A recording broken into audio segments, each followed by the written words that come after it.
Hello and welcome to today's episode of Community Connections, airing right here on OROMIA11. Today we are talking about being depressed while Black, and we are speaking with the CEO and founder, Imadé Borah, of Depressed While Black. She is providing hygiene and hair care kits to psychiatric patients, as well as helping them locate a therapist after they re-enter society. This is going to be a wonderful episode that hopefully you will find educational and or inspirational. Stay tuned.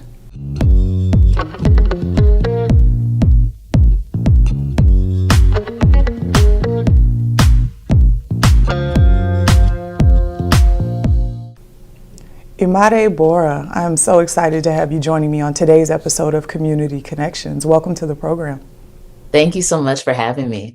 Today we are talking about your organization, Depressed While Black, which you are the CEO and founder of. Can you give our viewers a little bit of a history on Depressed While Black? First off, let's just start with where the name Depressed While Black came from. Sure. I was at the time a Columbia nonfiction creative writing student in New York City, and I just needed to graduate. So I needed a thesis that encapsulates my experience. And at that time, I was desperate to find Black folks who were living with depression. And so I started to think about my journey. I started to think about the lived experience that I have. And it brought me to the phrase driving while Black. Which speaks to the experience of Black drivers who are navigating racist policies that impact their day-to-day driving experiences. And so I just swapped out driving with depressed so that we can capture the experience of navigating really challenging anti-Black policies in the mental health industrial complex, so that we can kind of explore the differences when Black folks enter the mental health system. And so I just wanted to capture what it's like to be not only depressed, but to be Black and to navigate the mental health system. Now, we are currently in the month of January, and a lot of people know that during the winter months, depression numbers are on the rise across this country. And people are usually thinking it's seasonal depression or it's an issue in regards to the holiday seasons for those that celebrate, but that is not always traditionally the case. Can you talk to me about your personal touchstone with mental health? Yeah, I was an overachiever, a high achieving student growing up. And I felt that, my family told me if I make good grades, I'll be successful. And so I brought my grades as far as it can go and took me to USC, University of Southern California. I was a grad student in journalism, and I was just trying everything I could to basically excel out of poverty, excel out of oppression. And it brought me to a really disappointing moment working on a documentary project. I was speeding on a Los Angeles highway wanting to die.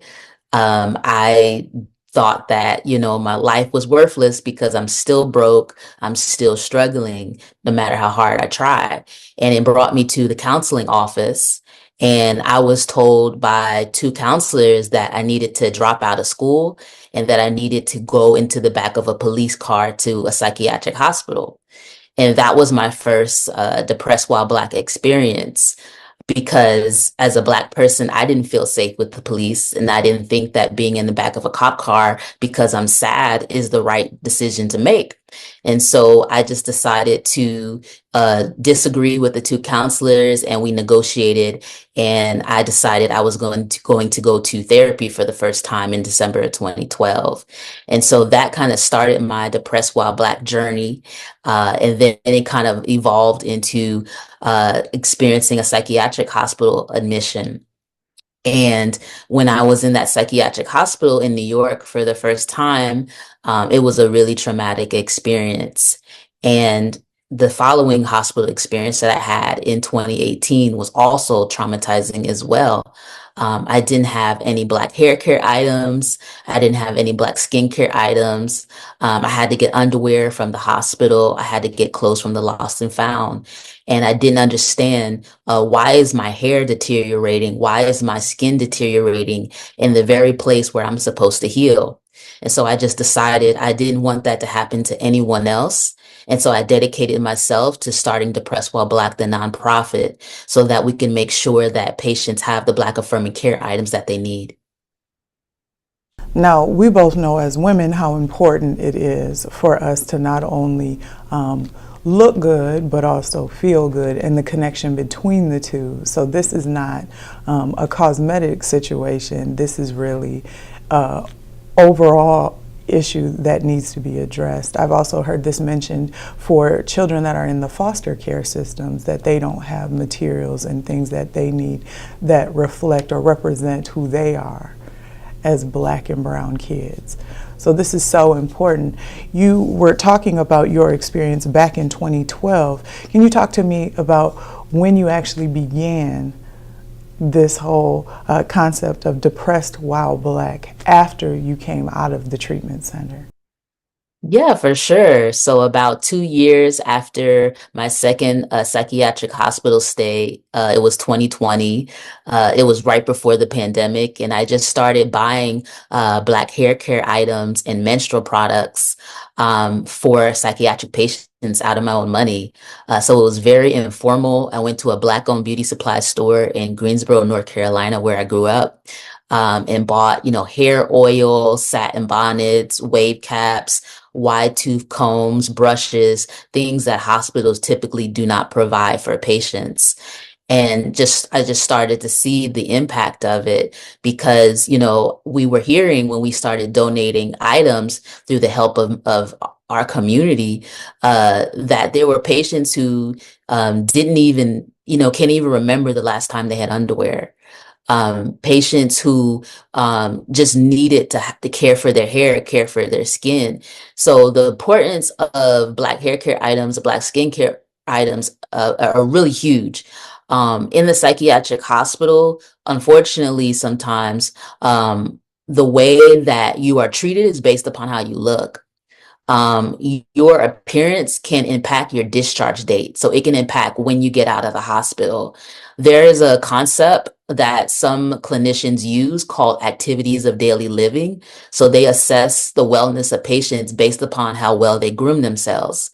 But if Black psychiatric patients are unable to groom themselves, they're unable to comb their hair, brush their hair, moisturize their skin, wash their hair, things of that nature. If they're unable to do those things, they may get their discharge date pushed back. And so how you look in these psychiatric treatment centers is definitely going to impact your treatment. And so for me, the goal isn't just to get folks to look nice. It is to make sure that people are able to present themselves in the way that is most authentic with their Black culture and their identity.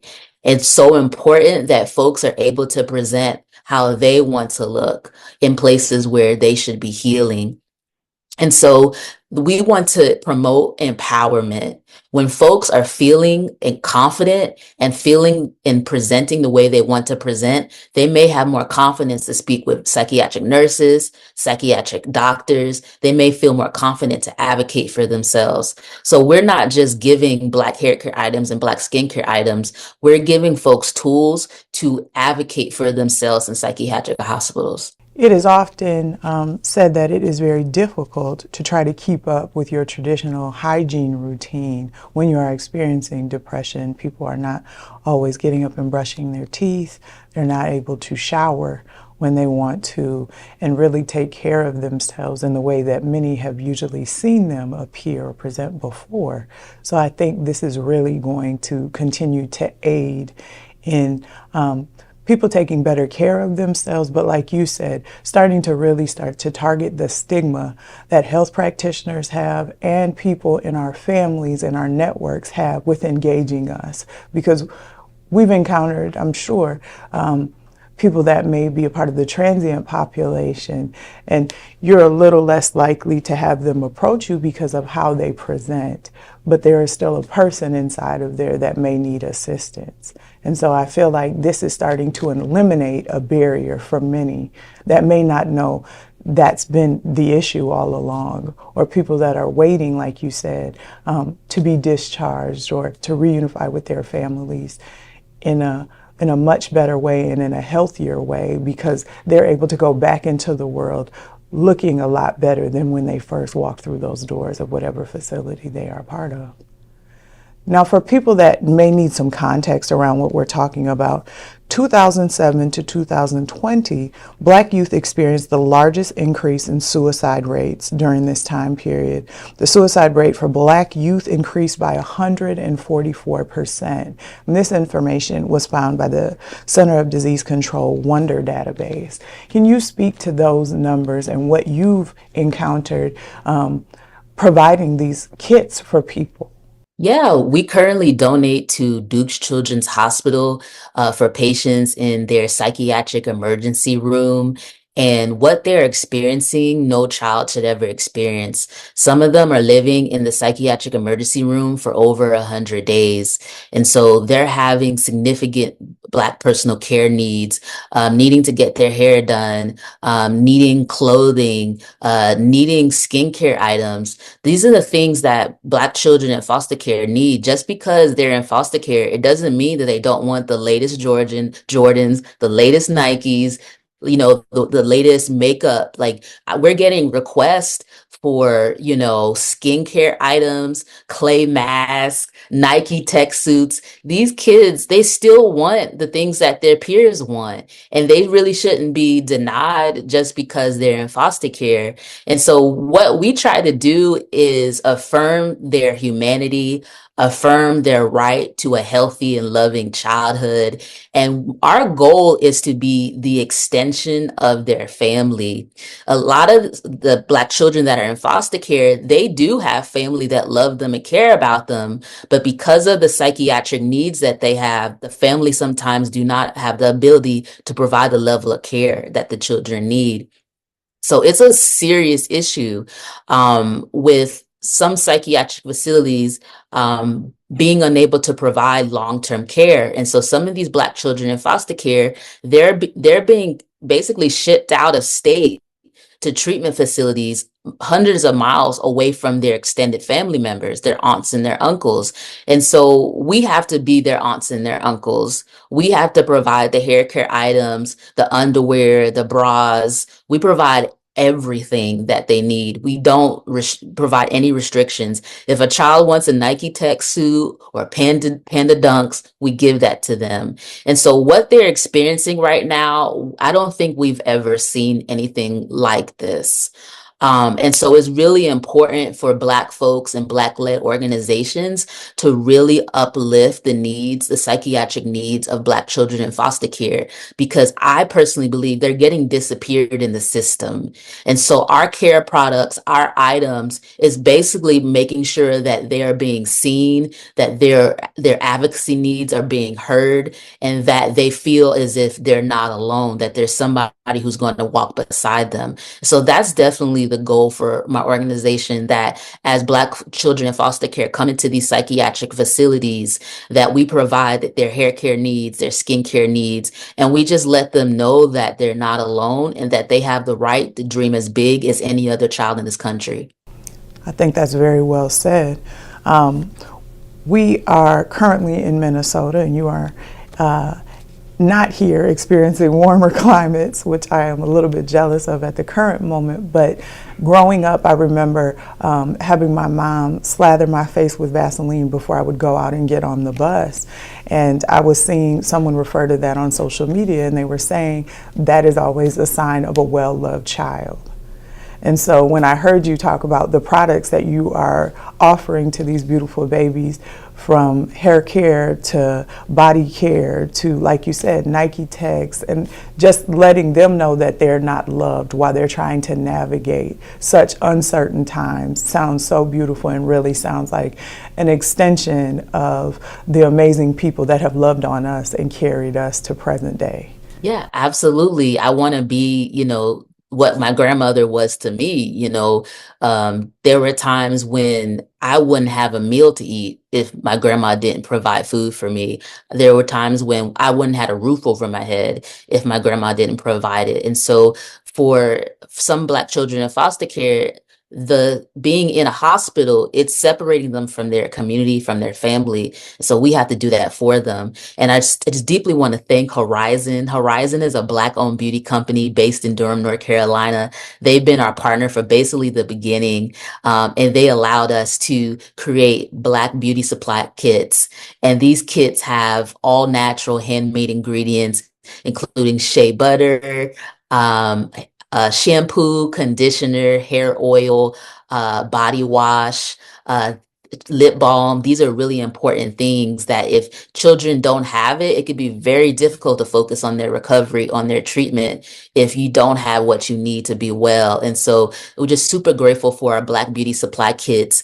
We've donated over 600 kits Wow. across the East Coast hospitals. And so we want to just keep growing. Can you talk to me a little bit about how that partnership began? I know that you gave us a little bit of a glimpse earlier in the program when you said that you had gone back to Greensboro and had walked in to this beauty supply store and they were willing to help you. You were purchasing items out of your own pocket. But how did that start to lead to providing 600 kits, as you just mentioned, to these amazing children across the East Coast? Yeah, I mean, it's just a huge pleasure to do the work. So I read a New York Times article, which is amazing to me. Horizon was covered in the New York Times about a mother and daughter that are doing all natural products because they were inspired by the needs that they have in their natural hair journey. So they went natural at a time when you couldn't go to Target and get these items. You couldn't go to Walmart. And so they created their own items to basically heal their hair and skin. And so I was deeply admire this story. So the co-owners are Mrs. Val, the mom, and her daughter Joy. And so Joy and Mrs. Val have been just totally essential and critical to the work that we do. Joy was the one that came up with the idea of the Black Beauty Supply kits, where we have all of the items together so that nursing staff can just simply distribute them to patients. Before we had Horizon items, but they were like individual. So we were able to put it all in the bag. They were the ones that had the idea of having a volunteer event. We had a volunteer event recently, right before Christmas, and we packed over 200 Black Beauty Supply kits for patients at Cone Health Behavioral Health in Greensboro. And so they have been a phenomenal partner. Joy even designed the gift bags for the Black Beauty Supply kits. On the gift bag are inspirational quotes, including, as you see here, you are worthy of care, just all types of just building up their self-esteem in the products.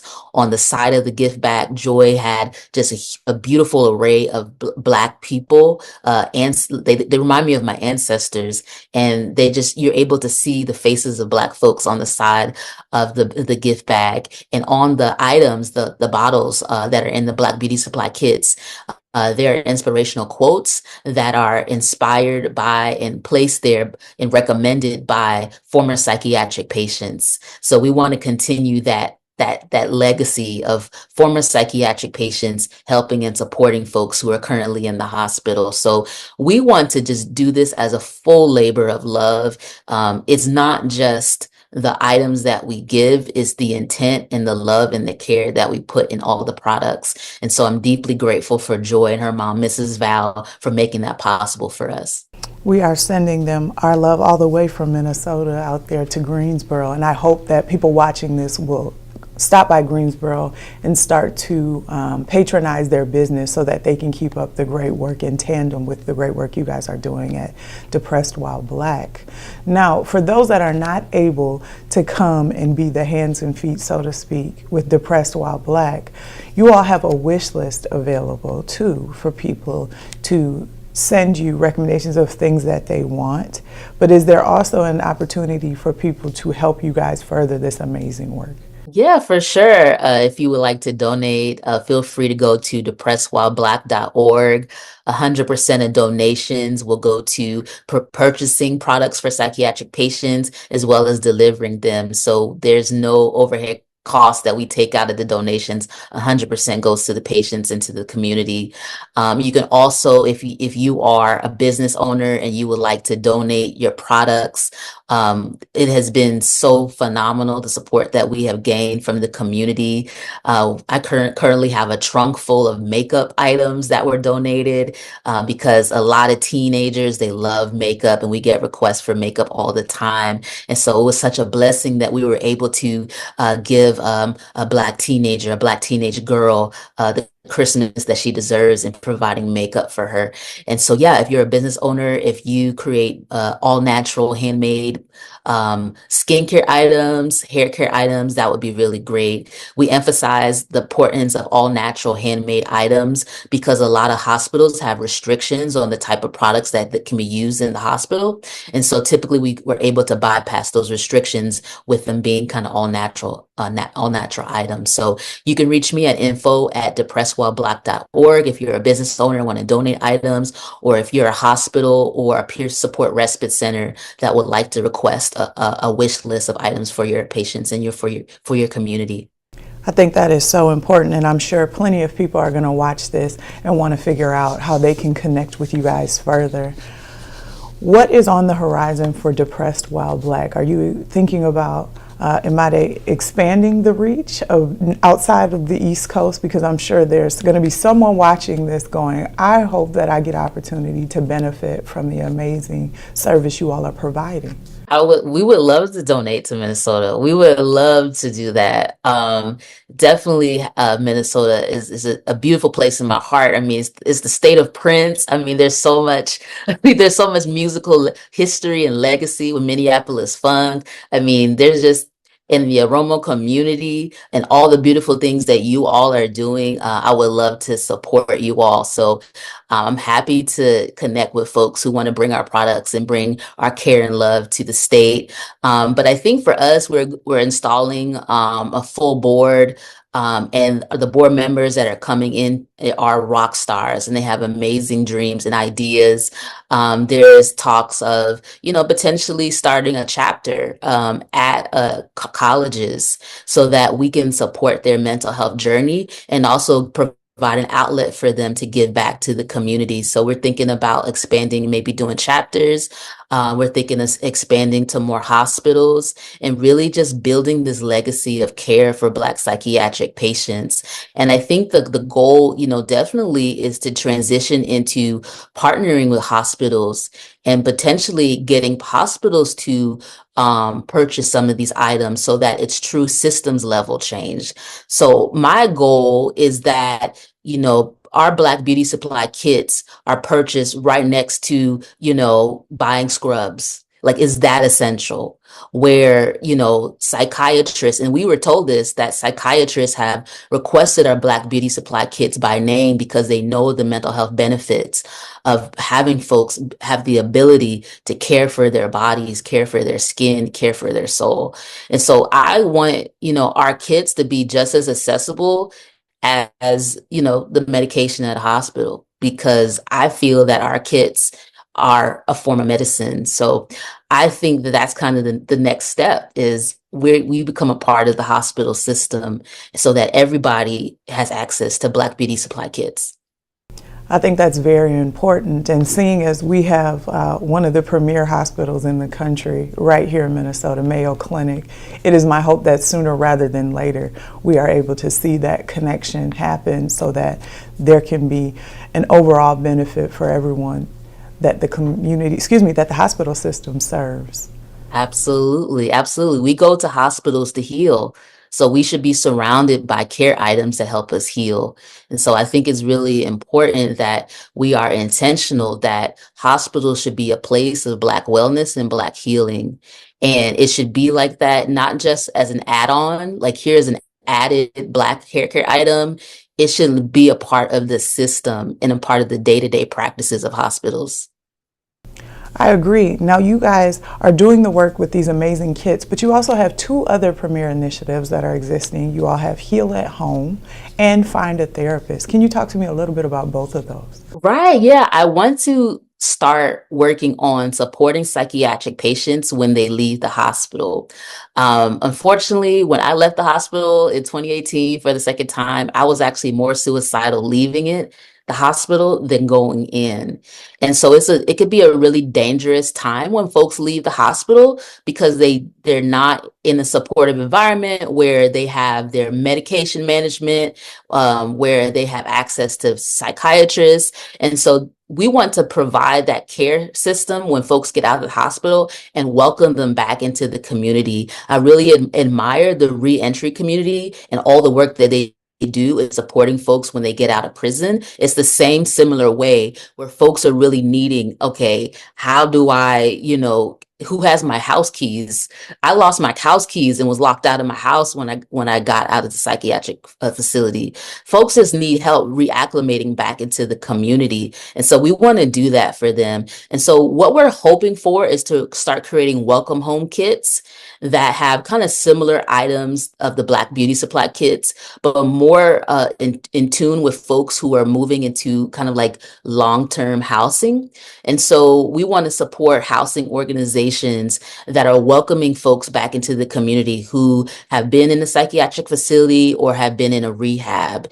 And so what I'm hearing, just as we're trying to listen to the community and what they need, that this is something that they really did need when they were in the hospital. And it's something that they need when they get out, because for some folks, they have nothing when they leave the psychiatric hospital, like nothing, no clothes, not even any shoes.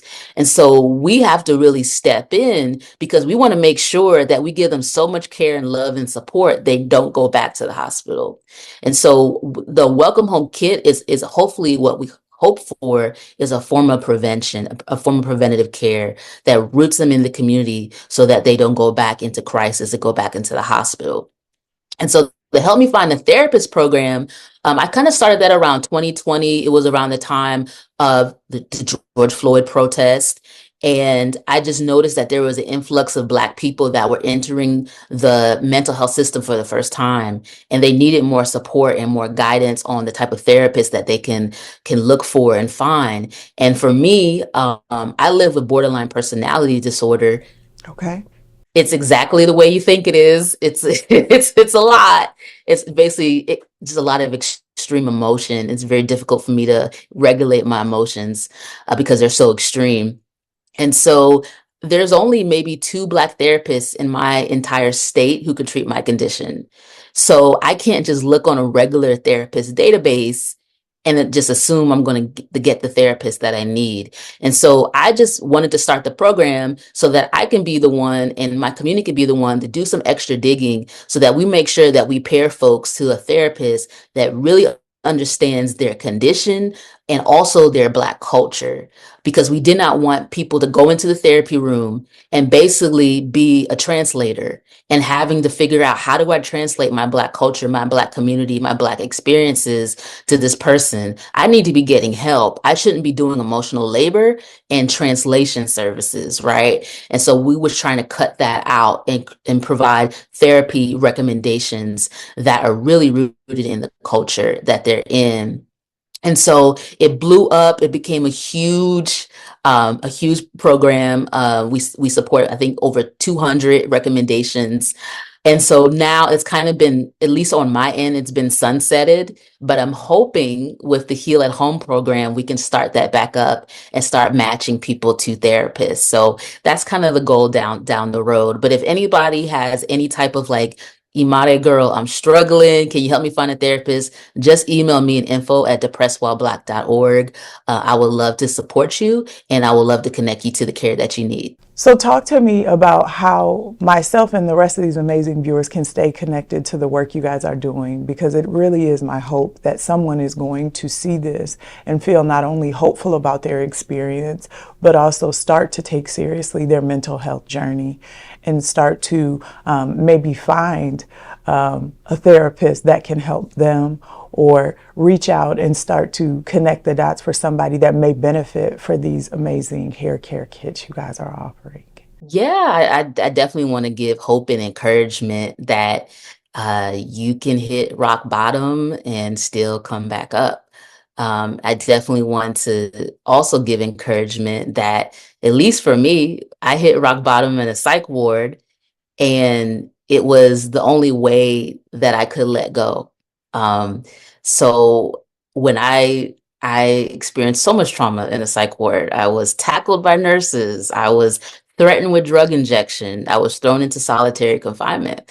And I was on that cement, that's hard cement floor. And if you've been in there, you know about that hard cement floors and isolation rooms. And I was on that floor and I just was like, I'm going to release this fight to my community because they have the power to care for me. And after I did that, I felt so much peace. And so I definitely want to encourage folks who are really struggling. I think it may be time for you to release your fight to the community. Let the community advocate for you. Let the community fight for you. You don't have to do this all alone.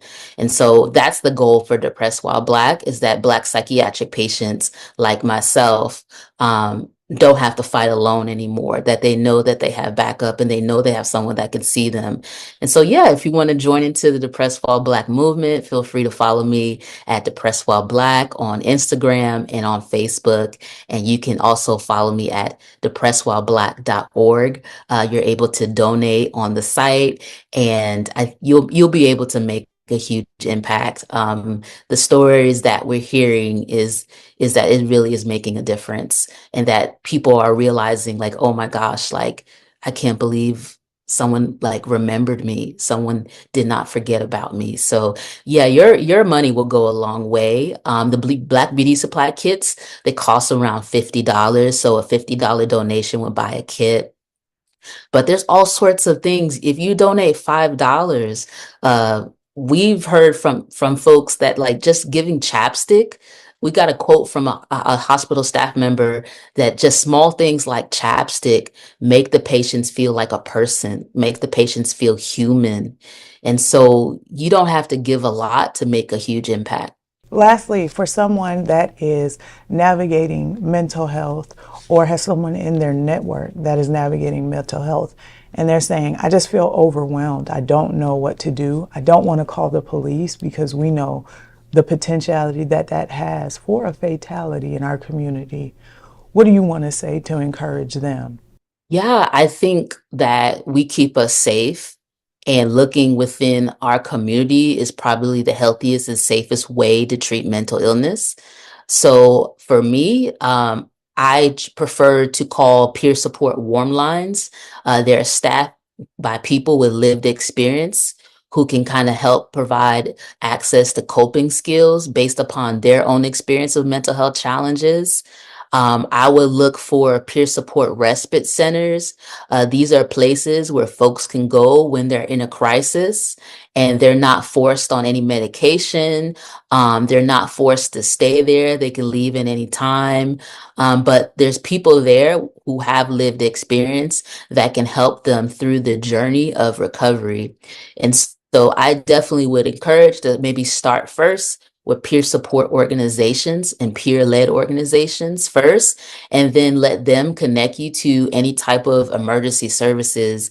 The peer community is just amazing and is phenomenal. When I was in the hospital, the best advice that I got was from peers because they were the ones taking the medication. So they were giving me more medication support and management than the actual psychiatrist, because sometimes you only see a psychiatrist for maybe 5 minutes tops in a Okay. hospital. So the people who are really treating you and taking care of you a lot of times are fellow patients.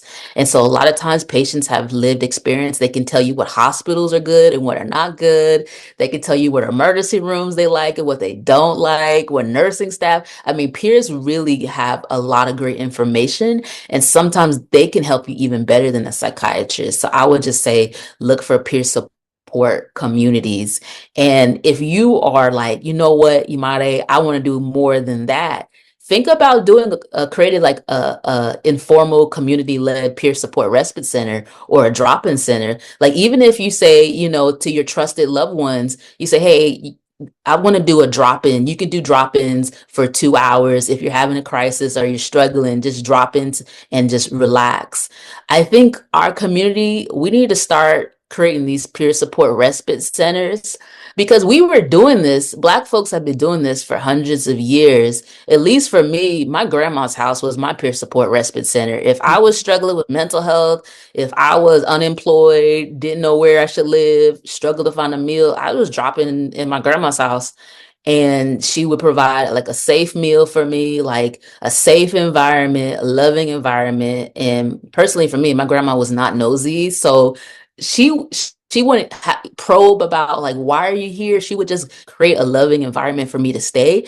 And so I think the future of mental health for Black communities is that we are the hospitals. We are the first responders. You know, we are the mobile crisis units, that we start to take on these responsibilities ourselves so that we don't lose Black folks to the system. Because, you know, as you know, for especially for psychiatric hospitals and jails, once you go into a psychiatric hospital, you don't know when you're going to get out. And it can be really scary. And how do you keep a job? How do you keep your kids if you don't know when you're going to get a discharge date? And so I think for me, Black folks, we need to start taking over the mental health system and start being our own hospital. I think that's going to be our way out of avoiding unwanted police interaction. I think that's very well said. Ladies and gentlemen, Imadé Borah has joined us today, CEO of Depressed While Black. I just want to encourage you to keep up the good work and know that we are supporting you all the way here in Minnesota to where you are in North Carolina. Unfortunately, this is all the time that we have for today's episode of Community Connections. I hope that something that was shared today you have found inspiring, educational, and or motivating for you to not give up on your mental health and or to begin your mental health journey if you haven't already. This is January, the top of the year. This is a wonderful time to get a hold of your health, not only physically, but mentally and spiritually. As always, I am your host, Anna Orr. This has been Community Connections, airing right here on OROMIA11.